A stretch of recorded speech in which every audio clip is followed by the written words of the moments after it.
host, Don Sangster for Ontario Out of Doors. I'd like to talk to you today about the significance and impact of human scent when hunting black bears over bait.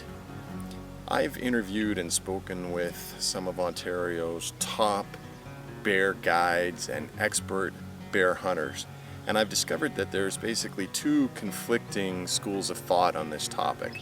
Let's examine each. The first one basically says that, look, there's no way that you can completely eliminate your human scent, and a bear's nose is just so sensitive that he's going to know that you're there or that you were there anyway, so you may as well just not worry about it, accept it, and deal with it. Even so much as not worrying about whether you're going to hunt on a particular wind that day or putting your stand based on a certain prevailing wind. These guys feel that bears are too unpredictable, that they'll approach from different directions almost randomly.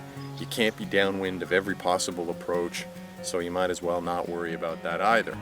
In fact, these guys sort of take it to another level where some of them will leave a piece of hunting clothing that's got a lot of human scent on it in their stand when they're not hunting, so that the bears will get used to the constant presence of human scent around the bait and become conditioned to it, and will come in and hit the bait even when the hunter is in the stand. Basically, it's that the bear knows that you're there, but he's become so habituated to the food that his stomach wins out over his head.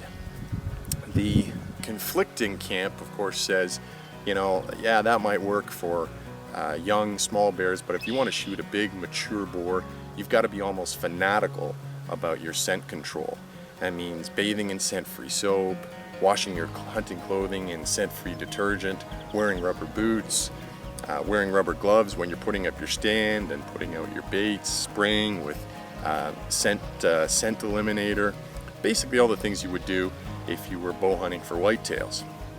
The other thing these guys believe is that the less you visit your bait, the better. So rather than putting out a small amount of bait that you got to check every day or every other day, put out much more bait so it'll last several days or even several weeks, and reduce the number of times you got to check your bait. Another thing they'll do is they'll put a flag or a pole or a long stick with a ribbon or a bright flag on the top of it in the middle of their bait, so that they can tell from a distance whether the bait's been hit, because if it's been hit, the flag will be knocked over. If the bait hasn't been hit, then you can see the flag, and then you don't have to approach the stand and or approach the bait and lay down some scent unnecessarily. These guys will also even try and position their baits, their stands, in such a way that a big boar won't be able to get downwind of you when he approaches the bait, the way many of them will want to do.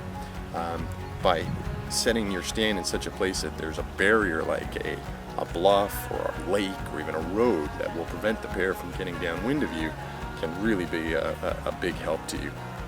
So these are the two conflicting viewpoints. You decide which you believe. Thanks for watching.